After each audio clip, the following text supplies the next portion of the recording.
Morning प्यारे बच्चों।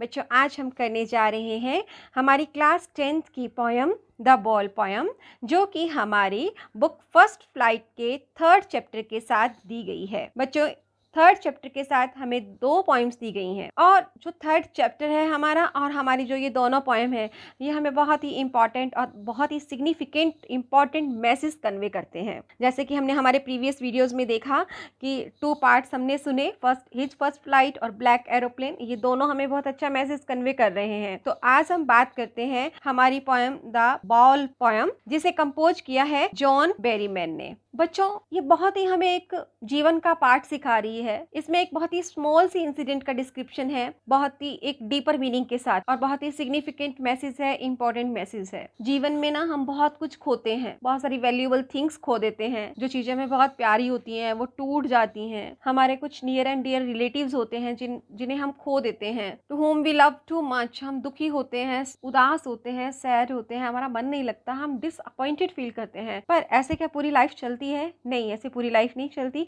After some time हम फिर से खड़े होते हैं। वी ओवरकम आवर डिप्रेशन, हम अपने कंट्रोल करते हैं हमारे डिप्रेशन पर, सैडनेस पर, सोरोज, एंजाइटीज सब पे। Then restart and revive our life, और फिर से जीवन को हम शुरू करते हैं अंडरस्टैंडिंग करते हुए, ये समझते हुए कि नथिंग इज परमानेंट हेयर, कुछ भी यहाँ पे परमानेंट नहीं है। And we must not be emotionally attached, हमें किसी के साथ इतना भावनात्मक रूप से नहीं अटैच होना चाहिए इस मेटीरियलिस्टिक वर्ल्ड में, इस भौतिक संसार में। चलिए देखिए हमारे पोइट जो हैं जॉन बेरीमैन, वो क्या कहते हैं यहाँ पे। A boy loses a ball, एक बच्चा है जिसकी बॉल खो जाती है। ही इज वेरी अपसेट, वो बहुत अपसेट है। A ball does not cost too much, हालांकि उस बॉल की आपको भी मालूम है एक बॉल कितने की आती है, कोई कीमत नहीं है उसकी। And nor is it difficult to buy another ball, और मुश्किल भी नहीं है कोई दूसरी बॉल को खरीदना। When then is the boy so upset, तब ये इतना बच्चा अपसेट क्यों है, चिंता क्यों कर रहा है। Read the poem to see what the poet thinks has been lost, तो ये पता करने के लिए तो हमें पोएम को पढ़ना पड़ेगा कि कवि के विचार से इस बच्चे ने क्या खो दिया है। And what the boy has to learn from the experience of losing something, और इस बच्चे को इस खोने के अनुभव से, जो भी उसने खोया है, जो उसे अनुभव हुआ है खोने का, उस बच्चे को क्या सीखना है। ठीक है, ये बहुत ही स्मॉल सी इंसिडेंट है लेकिन सीखने का बहुत कुछ है। चलिए स्टार्ट करते हैं हमारी poem. What is the boy now who has lost his ball? What is he to do? I saw it go merrily bouncing down the street and then merrily over there it is in the water. लड़के को क्या हो गया है अब? Who has lost his ball? जिसने अपनी ball को खो दिया है, जिसकी गेंद खो गई है। What is he to do? क्या अब वो क्या करेगा, क्या करने वाला है।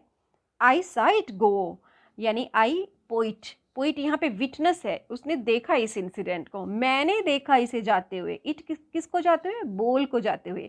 मैरीली बाउंसिंग, मैरीली मतलब खुशी से, बाउंसिंग मतलब उछलते हुए। गेंद तो उछलती है ना जब हम बाउंस करते हैं, तो मैरीली खुशी से बाउंस करते हुए, डाउन द स्ट्रीट गली से नीचे, and then merrily over there is in the water, और मैंने उसे फिर खुशी से वहाँ पानी में जाते हुए देखा।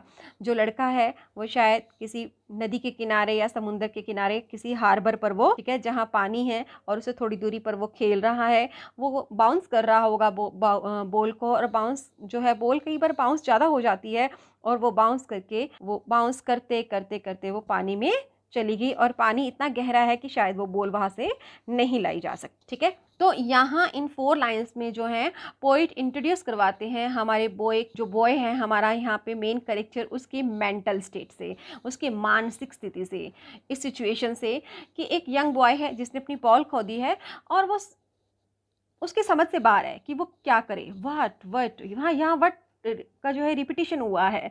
इट मीन्स यहाँ बॉय जो है हेल्पलेसनेस फील कर रहा है, उसकी मतलब ही is very desperate to take back his ball, वो मतलब डेस्परेट है, बेचैन है कि उसे किसी तरह उसकी बॉल वापस मिल जाए। शायद वो बॉल उसको बहुत ही प्यारी है, उसकी कुछ मेमोरीज जुड़ी हुई हैं उस बॉल से, शायद उसको किसी ने गिफ्ट की है। जब किस चाहे वो छोटी सी भी चीज़ हो, बेटा जैसे मान लीजिए पेन ही हो या छोटी सी बॉल हो, जब हम किसी चीज़ से जुड़ जाते हैं तो उसके खोने का हमें बहुत ज़्यादा दुख होता है ना। तो लेकिन वो बॉल ऐसी जगह चली गई है जहाँ से उसका वापस मिलना असंभव है, क्योंकि पोइट यहाँ पे विटनेस है और उसने देखा है कि बॉल जो है जंप करते पानी में चली गई है। और बॉल के जाने का इफ़ेक्ट बच्चे पर बहुत ज़्यादा पड़ा है। वो बहुत ही उदास है, डेस्परेट है, डिसअपॉइंटेड है, सैड है यहाँ पे। ठीक है, नेक्स्ट लाइन्स पढ़ते हैं हम। यस बच्चों, no use to say O there are other ball and ultimate shaking grief fixes the boy as he stands rigid, trembling, staring down all his young days into the harbor where his ball went. पोइटिया कहते हैं, क्योंकि वो वहीं खड़े थे, no use to से, कि कोई फायदा नहीं है उसे ये कहने का कि हाँ भाई तुम्हें दूसरी बॉल्स ला देंगे। And ultimate shaking grief, ultimate मतलब एक चरम सीमा पर बहुत ज्यादा, शेकिंग मतलब हिला देने वाला दुख, एक उसे बहुत ज्यादा, एक छोटी सी हालांकि चीज है बॉल, लेकिन उसका दुख जो है बहुत ही अल्टीमेट है, that can not be explain in words, जिसे शब्दों में बयान नहीं किया जा सकता। और उस दुख ने उसकी बॉडी को फिक्स कर दिया है। जैसे हम बहुत ज्यादा जब दुखी होते हैं, एक शॉकिंग सी खबर, दुख की खबर सुन लेते हैं, तो हमारी बॉडी जैसे काम करना बंद कर देती है ना, तो उसकी जो बॉय की बॉडी है वो भी फिक्स हो गई है, काम नहीं कर रही। एज ही स्टैंड्स रिजिड, वो एकदम रिजिड खड़ा है। रिजिड मतलब हार्ड, वो हिल नहीं पा रहा है, शॉक्ड है वो, ट्रैम्बलिंग, दुख से जब हम कांपने लग जाते हैं। स्टीयरिंग डाउन, एक ही जगह पे वो देखे ही जा रहा है, देखे ही जा रहा है, वो उस जगह को देखे जा रहा है जहाँ पे उसके अपने बचपन के दिनों को याद कर रहा है। वो साथ में जब वो उस बॉल के साथ खेला करता था, और उस जगह को घूर रहा है, उस जगह को स्टीयर कर रहा है बार बार। हार्बर यानी कि बंदरगाह, जहाँ पानी के किनारे वो खड़ा है, जहाँ पे उसकी बॉल जो है वो चली गई है। समझे बच्चों? देखो उसकी मेंटल स्टेट कैसी है, उसकी बॉल खो गई है, और पोइट कहता है कि मैं उससे सांत्वना भी प्रकट नहीं करना चाहता, क्योंकि वो जानता है कि बच्चा बहुत दुखी है, वो अनहैप्पी है। उसको इस बात से पोइट जो है उसको कंसोल नहीं करता है, उसको कोई सांत्वना नहीं देता है, क्योंकि वो बहुत दुखी है ना। और जैसे हमारी कोई बहुत ही प्यारी, जैसे जिससे हमें बहुत अटैचमेंट है, जैसे कि मान लीजिए आजकल हमारा फ़ोन, कोविड-19 जो है पेंडेमिक चल रहा है, और हम सब अपने अपने घरों में बंद हैं, और हमारी पूरी दुनिया जो है सिमट कर हमारे फ़ोन में आ गई है। आप बच्चे हैं तो आपकी ऑनलाइन क्लासेस चल रही हैं, ऑनलाइन सारा वर्क चल रहा है, और सब जो है अपना वर्क फ्रॉम होम जो है फ़ोन पे ही कर रहे हैं। हमारा एंटरटेनमेंट भी फ़ोन पे हो रहा है, हमारी जो बहुत सारी अच्छी सी मेमोरीज होती हैं, हमारा जो कैमरा है वो भी इसमें है, हमारा एल्बम है वो भी इसी में ही है, सब कुछ इसी में ही है। और मान लीजिए ये कहीं खो जाए, है ना, ठीक है, या फिर कोई हमारी हार्ड डिस्क जहाँ पे हमने सब अपना जो है डाटा कलेक्ट करके रखा हुआ है, सेव करके रखा हुआ है, वो कोई खो जाए, तो देखो फिर क्या होगा, है ना, कितने दुखी होंगे, कितना परेशान होंगे, क्योंकि हमारी ज़िंदगी जो है उससे चल रही थी और हम उस चीज़ से अटैच थे। लेकिन ये बच्चा छोटा है, तो ये किससे अटैच्ड है? बॉल से। तो ये बहुत ज़्यादा अटैच्ड है, तो इसे कहने का ये बेनिफिट नहीं है कि हाँ भाई बॉल और ले आएंगे, नहीं, उसे तो वो सेम बॉल ही चाहिए, क्योंकि उससे बॉल के साथ उसकी कुछ ऐसी खास मेमोरीज जुड़ी हुई हैं, कुछ यादें जुड़ी हुई हैं। शायद वो बॉल उसे किसी ने गिफ्ट दी है, और दूसरी कोई बॉल उसका सब्स्टिट्यूट नहीं हो सकती, चाहे वो बॉल वर्थलेस है, सस्ती आती है, चीप है, कोई बहुत कॉस्टली नहीं है, लेकिन उसे वही बॉल चाहिए। ठीक है, क्लियर बच्चों? A time another ball is worthless, now he sense first responsibility in a world of possession. I would not intrude on him. A time another ball is worthless, now he senses first responsibility. In a world of possessions, people will take balls will be lost always, little boy. अब यहाँ पे जो poet हैं वो कह रहे हैं कि I would not intrude. Intrude क्या होता है बच्चों? किसी इंटरफेयर करना किसी सिचुएशन में जहाँ पे दूसरा नहीं चाहता कि आप इंटरफेयर करो। ठीक है, ये होता है इंट्रूड, यानी कि enter a situation where one is not welcome, जहाँ पे आपके सुझावों का, आपकी किसी बात का कोई वेलकम नहीं किया जाता, उन्हें एक्सेप्ट नहीं किया जाता, ये होता है इंट्रूड। तो वो कह रहा है कि मैंने उसमें उस घटना में इंट्रूड नहीं किया, मैंने इंटरफेयर नहीं किया। अ डाइम अनदर बाल, दूसरी बाल की कीमत क्या है? डाइम, डाइम क्या होता है बच्चों? एक यूएस का कॉइन है, ठीक है, ये वर्थलेस है, इसकी कोई कीमत नहीं है, हालांकि गेंद जो है बहुत ही सस्ती है, इसकी कोई महंगी नहीं है। Now he sense his first responsibility in a world of positions, लेकिन उसे महसूस होता है उसकी पहली रिस्पॉन्सिबिलिटी के बारे में, उसकी जिम्मेदारी को वो अपनी अनुभव करता है। इस वर्ल्ड ऑफ पोजीशंस में, वर्ल्ड ऑफ पोजीशंस का मतलब जब हम वर्ल्ड ऑफ मटेरियलिस्टिक वर्ल्ड के बारे में बात करते हैं, यहाँ पे पोइट जहाँ पे हम सब लोग चीज़ें इकट्ठी करने में लगे हुए हैं और ये ले आते हैं, ये ले आते हैं और अपने घरों को भर लेते हैं। कितने ही कपड़े, कितने ही जूतों के जोड़े हम लोग अपने घरों में देखते हैं।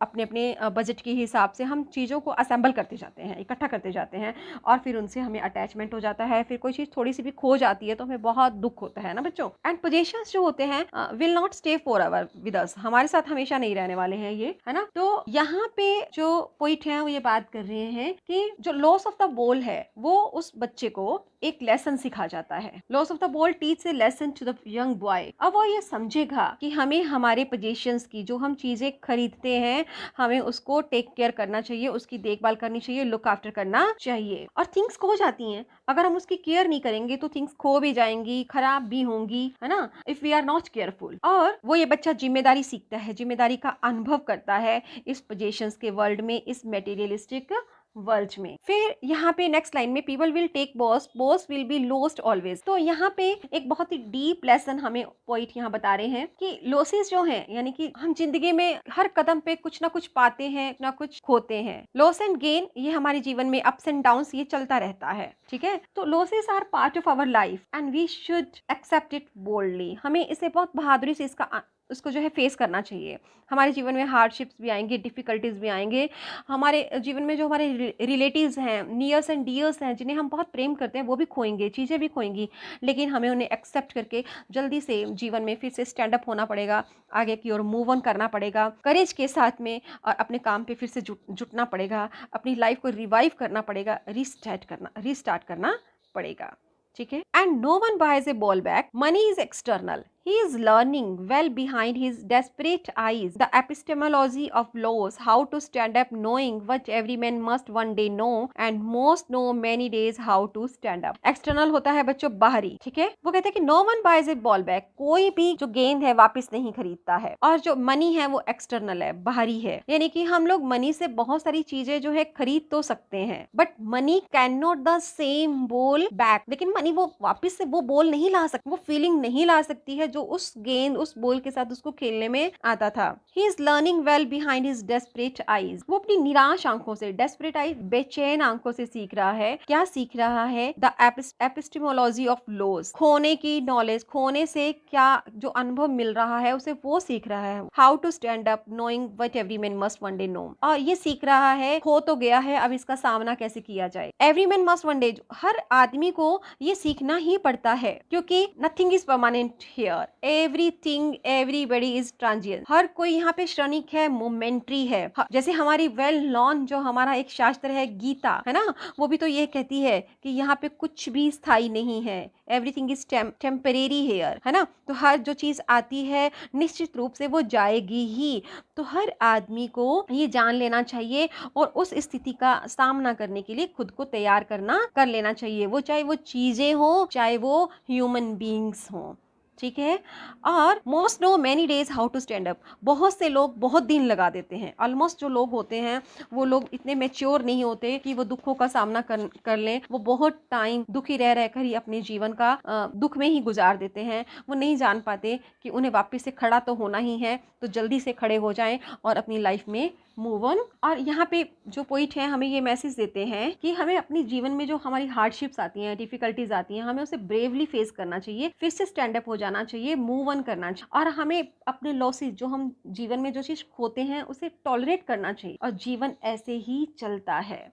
ये एक बीटर ट्रूथ है, हार्श फैक्ट है ये तो, कि जो चला जाता है हम उसे वापस नहीं मिल पाते। जो जीवन में आप लोगों ने अनुभव किया होगा, और या कभी कभी हर घर में जो है कि हमारे नियर डियर हम देखते ही हैं कभी ना कभी हमारी फैमिलीज में या कहीं बाहर भी, कि कोई चला जाता है, टीवी पे भी देखते हैं हम लोग। तो मनी से चीजें जो है रिप्लेस हो सकती हैं, लेकिन ओरिजिनल लॉस जो है can not be brought back. पैसे से, जैसे यहाँ पे लिखा हुआ है ना, मनी इज एक्सटर्नल, मैंने पहले भी बताया कि मनी तो बाहरी है, लेकिन पैसे से जो ओरिजिनल लॉस है उसे वापस नहीं लाया जा सकता, कांट बी ब्रॉट बैक। और ये जो लॉस है हमें तैयार करता है हमारी लाइफ में, कि हम अपने अप्स एंड डाउन्स जो आते हैं हमारी जिंदगी में, उसे हम उसको जो फेस है बड़ी बहादुरी से कर। अब यहाँ पे बच्चों एक डेस्परेट आइज दे रखा है, मैं आपको बताना चाहती हूँ। डेस्परेट आइज के मतलब है कि ये बच्चा शायद पहली बार जो है लॉस हुआ है, उसे पहली बार हुआ है, छोटी सी चीज का हुआ है, बोल का हुआ है, लेकिन हुआ पहली बार है, तो इसलिए वो बहुत ज्यादा दुखी है।